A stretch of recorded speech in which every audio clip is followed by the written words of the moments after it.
দেশের যে কোনো সংকটে ন্যায় বিচারের দাবিতে সব সময় সোচ্চার থাকে যে বিশ্ববিদ্যালয়ের শিক্ষার্থীরা, সেই বিশ্ববিদ্যালয়ে গণপিটুনিতে তোফাজ্জলের মৃত্যুতে স্তম্ভিত পুরো দেশ।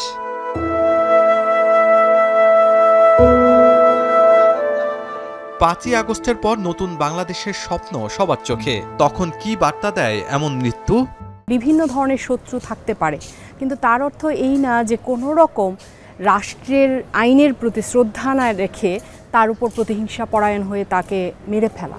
এটা এর চেয়ে জঘন্যতম অপরাধ তো আর কিছু হতে পারে না।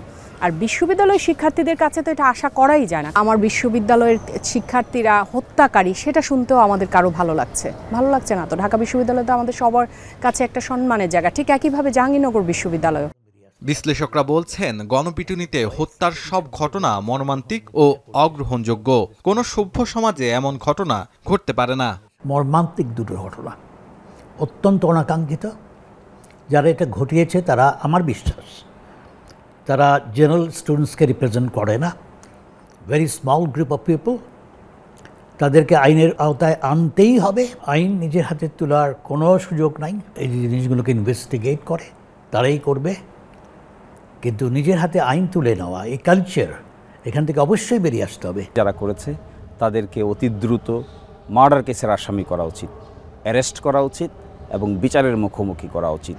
এবং এই বিচার এত দ্রুত করা উচিত যেন সকলের জন্য একটা দৃষ্টান্ত স্বরূপ হয়ে থাকে। অতীতের রাজনৈতিক পরিচয়ের কারণে অত্যাচার নির্যাতনের ঘটনা ঘটেছে। নতুন বাংলাদেশে এমন ঘটনা কোনোভাবেই কাম্য নয়। এর পুনরাবৃত্তি বন্ধে জড়িতদের দ্রুত সময়ে বিচারের আওতায় এনে ন্যায় বিচার নিশ্চিত করতে হবে। আবার সেই অন্যায়, অত্যাচার, অবিচার, গায়াবী মামলা আসামি যদি করা হয় মানুষকে, তাহলে মানুষের মানবাধিকার ভুলুণ্ঠিত হবে। এতে নতুন বাংলাদেশের কনসেপ্ট মুখ থুবড়ে পড়বে। এমন পদক্ষেপ নিতে হবে যেন এই ধরনের ঘটনা একটিও ঘটতে না পারে। আর যদি ঘটেও কোনোটা, তড়িৎ গতিতে আইনের আওতায় এনে বিচারের মুখোমুখি করা উচিত। এবং বিচারটাও যেন দীর্ঘসূত্রিতায় না হয় সেটাও খেয়াল করা উচিত, যেন মানুষ বুঝতে পারে নতুন বাংলাদেশ আসলেই নতুন। ঢাকা বিশ্ববিদ্যালয়ে 6 জনকে গ্রেফতার করা হয়েছে। প্রপারলি ইনভেস্টিগেট করা হবে বলে আমি বিশ্বাস করি। যে তোমার ইনকোয়ারি কমিটি যেটা গঠন করেছে ঢাকা বিশ্ববিদ্যালয় কর্তৃপক্ষ, তারাও এটাকে গভীরভাবে তদন্ত করবে।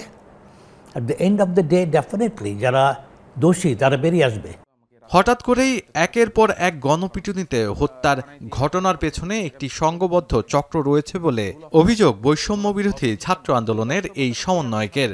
এই যে মবক্রেসি চলতেছে তার মধ্যে অন্যতম বড় ইন্ধনদাতা হচ্ছে এই ফ্যাসিস্টের যেই অংশটা বাংলাদেশ এখন রয়ে গেছে, এই আওয়ামী লীগের দোসর। বৈষম্য বিরোধী ছাত্র আন্দোলন শুরু থেকেই এই জিনিসটা খুবই গ্রেভলি কনসার্নে নিয়েছে। 5 তারিখ দিবাগত রাত থেকেই এই মব জাস্টিস বা মব ক্রাইম যেটাকেই বলেন না কেন, সেটাকে কিন্তু বন্ধ করার জন্য তারা হচ্ছে বিভিন্ন কার্যকরী পদক্ষেপ কিন্তু নিয়ে এসেছে। নিরপরাধ যেন সেখানে শাস্তি না পান এবং অপরাধের মাত্রা অনুযায়ী যেন সেটাকে বিচার করা হয়। যারা সমন্বয়কারী তারাও এটাকে দারুণভাবে নিন্দা করেছে। তাদের রিয়াকশন এক্সপ্রেস করেছে ফেসবুকে সাফিসিয়েন্টলি। তারা কিন্তু, এবং তার অন্যান্য সংগঠনও বলছে, এটাকে নিন্দা করছে। This is good sign, but at the same time যে স্মল কমিউনিটি এটা করলো, they must be brought to book. এই চক্রকে প্রতিহতে ব্যর্থ হলে নতুন বাংলাদেশের স্বপ্ন অধরাই থেকে যাবে বলে মনে করেন তিনি। শাহাদাত অভ্র, এখন, Dhaka. Colour expert, George sap এবং মাইল্ড অন হ্যান্ডস টেকনোলজি সমৃদ্ধ অরিক্স ক্রিস্টাল ওয়াশ আপনার লন্ড্রি এক্সপার্ট।